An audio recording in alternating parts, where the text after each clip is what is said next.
Hello అండి అందరికీ. అందరూ ఎలా ఉన్నారు? బాగున్నారా? నేనైతే బాగున్నాను. ఈ ప్లేస్ చూసారా? అసలుకి ఎంత అందంగా ఉందో. పచ్చని పొలాలతో పల్లెటూరు వాతావరణంతో నిండిపోయిందనమాట. నేను మా ఆయన వేరే ఊరు వెళ్ళొచ్చేటప్పుడు రిటర్న్లో ఇంకా ఈ ప్లేస్ వచ్చేసి కోటప్పకొండ దగ్గర అనమాట. కొండలోకి ఎంట్రింగ్ అనమాట ఇదంతా. బయట అయితే అసలుకి ఎంత అద్భుతంగా ఉంటుందో ప్లేస్ అయితే చాలా బాగుంటుంది. ఈ కాలువ చూసారా? ఈ కాలువ దగ్గర కార్తీక మాసంలో స్వాములందరూ స్నానాలు చేస్తారనమాట. ఈ కాలువ దగ్గర వచ్చిన వాళ్ళు ఈ కొండ దగ్గర నిద్ర చేయడానికి వచ్చిన వాళ్ళు కూడా ఇదే కాలంలో స్నానాలు చేస్తూ ఉంటారు. ప్రతి సంవత్సరం మహాశివరాత్రికి ఇక్కడ ఇట్లా కడతా ఉంటారనమాట. ఒకటి అసలుకి ఎంత బాగుందో అసలు ప్లేస్. మీకు కావాలంటే నేను ఒక ఫుల్ వీడియో తీసి కొండ లోపల మొత్తము వీడియో అయితే పెడతాను ఒకరోజు. ఇంకా ఇక్కడైతే రేగ్గే చెట్టు ఉందనమాట. చూడండి రేగ్గాలు అసలుకి ఎలా ఉన్నాయో. నేను ఒక్కసారిగా ఇంకా చెట్టు చూసేటప్పటికి ఇంకా అసలు ఆగలేదు. ఇంకా చెట్టు దగ్గరికి వెళ్ళి అయితే ఇంకా పండిన కాయలు అయితే కోసుకున్నాను ఒక 4. మా ఆయన అయితే ఒక 10 నిమిషాలు బండి అప్పనంగానే పాపం ఆపాడనమాట. అసలు చాలా బాగుంది. అసలు చుట్టూ చిన్న చిన్న కాలువలు, అసలుకి రేగ్గాలు అయితే చాలా తీయగా ఉన్నాయి అనమాట. అసలుకి మీకు ఎవరికైనా తెలియని వాళ్ళు, చూడని వాళ్ళు, ఎవరికన్నా ఈ కోటప్పకొండ ఫుల్ మొత్తం చూడాలి గుడితో సహా అనుకున్న వాళ్ళు నాకైతే కామెంట్ చేయండి. నేనైతే ఈ ఫుల్ వీడియో అయితే కంపల్సరీ తప్పకుండా డీటెయిల్గా మొత్తం పెడతాను వీడియో. ఊరెళ్ళొచ్చాం కదా, ఇంకా వంట అయితే స్టార్ట్ చేశాను అనమాట. ఏం చేయాలి అని మా పిల్లల్ని అడిగితే ఇంకా మా పిల్లలేమో బిర్యానీ వండమ్మా అని అడిగారనమాట. అడిగితే ఇంకా ఏదైనా కానీ కాదంటామా అండి?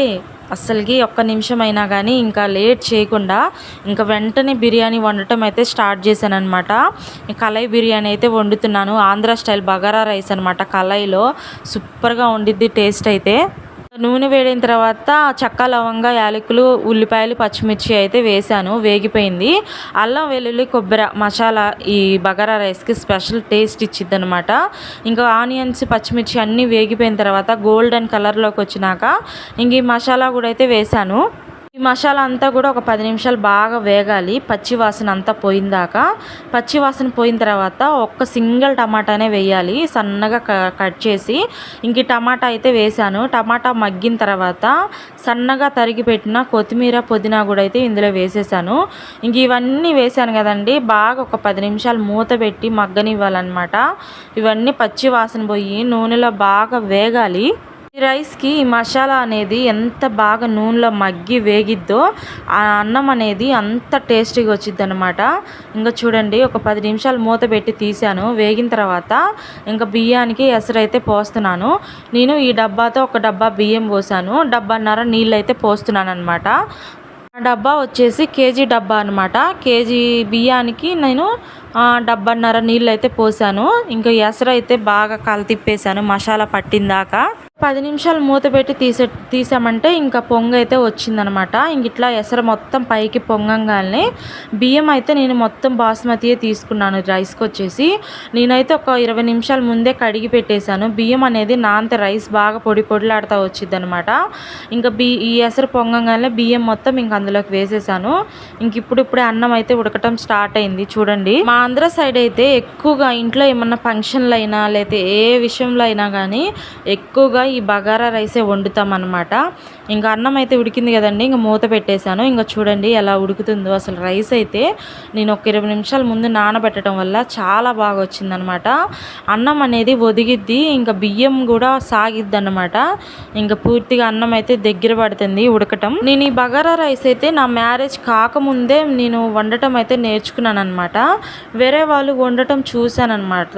చూసి దాన్ని తిన్నాను. అసలు టేస్ట్ అయితే చాలా బాగుంది. ఇంక అప్పుడు ఎట్లయినా కానీ వండటం నేర్చుకోవాలని ఇంక అప్పుడే నేర్చేసుకున్నాను. ఇంకా చూడండి ఇంకా అన్నం అయితే దమ్ముకి దిగిందనమాట. ఇంకొక 5 నిమిషాలు అయితే ఉన్నియాల. కొంచెం నీరు అయితే ఉంది అన్నంలోకి. ఈ బగారా రైస్ని మా ఆంధ్ర సైడ్ పలావ్ అంటాం అనమాట. పలావ్ అంటారు. చాలా అంటే చాలా బాగుంటుంది అసలుకి టేస్ట్ అయితే. ఇదే రైస్లో చికెన్ దమ్ముకు పెడితే ఇంకా అసలుకి టేస్ట్ అయితే డబల్ అదిరిద్ది అనమాట. అంత బాగుంటుంది దమ్ బిర్యానీ అయితే. నేనైతే మామూలుగా రైసే వండాను. ఇంకా చికెన్ అయితే వేరే కర్రీ అయితే వండేసాను అనమాట. ఇంకా మా ఆయన అయితే నేను రైస్ వండేలేపు ఇంకా బయట షాప్కి వెళ్ళి 1.5 కేజీన్నర చికెన్ అయితే తెచ్చారు. ఇంకా చికెన్ అయితే నేను ఇంకా కొంచెం లావ్ పీసెస్ కాకుండా సన్న పీసెస్లా కట్ చేసి శుభ్రంగా క్లీన్ చేశాను అనమాట. ఇంకా కూరకు వచ్చేసి ఇంకా నూనె అయితే వేడైంది. ఇంకా నూనె అయితే వేడైన తర్వాత ఉల్లిపాయలు అయితే వేసాను. ఇంకా ఉల్లిపాయలు కూడా బాగా గోల్డెన్ కలర్లోకి వచ్చిన దాకా వేగాలి. దీన్నే అంటారు కోడి పొలావ్ అని అని కూడా. ఈ కోడి పులావ్ని బయట అయితే 180, 190, 200 దాకా ఉంటుంది దగ్గరికి వచ్చేసి బయట హోటల్స్లో అయితే. అదే మనం కష్టం అనుకోకుండా ఇంట్లో చక్కగా రైస్ వండేసుకొని ఫస్ట్ చికెన్ తెచ్చుకొని నిదానంగా వండుకున్నామంటే అండి, తృప్తిగా ఇంట్లో పిల్లలు పెద్దోళ్ళు మొత్తం కూర్చొని చక్కగా కడుపు నిండా 2 పూట్ల తినొచ్చు అనమాట నేను చెప్పాలనుకుంటే. అదే బయట అనుకోండి ఒక పూట తింటాము, ఆ 200 పెట్టి వచ్చేస్తాము. అదే 200 మనం ఇంట్లో పెట్టుకున్నామంటే చక్కగా మనకి 2-3 పూటలు వచ్చిద్ది అనమాట రైస్ అనేది, కూర అనేది కూడా. ఉల్లిపాయలు వేగిన తర్వాత ఇంక కడిగిన చికెన్ని కూడా అందులో వేసాను కదండి. ఈ చికెన్లో ఏంటంటే నీరంతా వినికిపోయిన దాకా ఉడికించాలన్నమాట. నూనె బాగా పైకి వచ్చేటట్టు ఉడికించాలి. ఇంకా పసుపు అయితే వేసాను, ఇంకా సాల్ట్ అయితే వేయాలి కానీ నేను వేయటం మర్చిపోయాను, లాస్ట్లో వేసాను అనమాట కూరలో. ఎప్పుడు పసుపు వేసిన వెంబటే నేను సాల్ట్ కూడా వేస్తాను, కానీ ఎందుకో ఏందో ఈ మధ్య పూర్తిగా మతిమరుపు అయితే వచ్చేస్తుంది. ఇంకా పసుపు వేసిన ఒక 5 నిమిషాలకి ఇంకా మసాలా అయితే వేసాను. మసాలా ఇంకా కట్ చేసి పెట్టిన టమాటాలు కూడా కూరలో కూడా తక్కువే వేయాలండి. ఎక్కువ వేసుకున్నా కానీ టమాటాలు సవ్వదనం వచ్చి కూర చికెన్ లాగా ఉండదు, టమాటా కూర లాగా ఉంటుంది. టమాటా 1-2 వేసుకోవాలి చిన్న సైజులో. ఇంకా టమాటాలు, పసుపు, పచ్చిమిర్చి, మసాలా, ఉప్పు అన్నీ వేసానండి. వేసి ఇంకా కొంచెం మగ్గిన తర్వాత కారం కూడా అయితే వేసాను. కారం కొంచెం కారంగానే వేసుకోవాలి, అప్పుడే కూర అనేది టేస్టీగా ఉంటుంది. ఎప్పుడైనా కానీ నీసు కూరల్లో చికెన్ అయినా, మటన్ అయినా, చేపలైనా, రొయ్యలైనా కానీ ఉప్పు కారం అనేది సమానంగా వేసుకోవాలండి. అప్పుడే కూరకి అసలుకి ఉప్పు కారం పట్టి కూర అనేది టేస్ట్ దాంట్లోనే వచ్చిద్ది. కొంచెం వేసామంటే మటుకు అసలుకి నీసు వాసన వచ్చిద్ది, కూర అసలు ఏం బాగోదు. ఉప్పు కారం అనేది ముక్కకు పడితేనే అనమాట ఆ టేస్ట్ అనేది మనకి తెలిసేది. నేనైతే ఎప్పుడు నాన్ వెజ్ వండినా కానీ ఉప్పు కారం ఎక్కువగానే వేస్తాను, అంటే మరీ ఎక్కువ కాదులేండి, తిన్నంతగా. మా ఇంట్లో అయితే మేము కారం ఎక్కువగానే తింటాము, మా పిల్లలు కూడా బాగానే తింటారు. నేను ఫస్ట్ నుంచి వాళ్ళకి ఉప్పు కారం అనేది అలవాటు చేశాను అనమాట.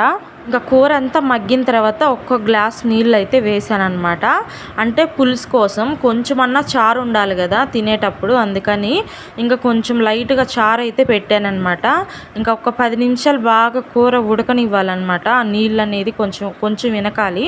ఇంకా వినికిన తర్వాత ఇంకా దింపేసుకోవటమే. కూర అయితే సూపర్గా కుదిరింది చూడండి, అసలు గుమగుమలాడుతుంది వాసన అయితే. వీడియో అయితే ఇంతేనండి, నచ్చితే లైక్ అండ్ సబ్స్క్రైబ్. ఉంటాను, వేరే వీడియోలో కలుస్తా, బాయ్.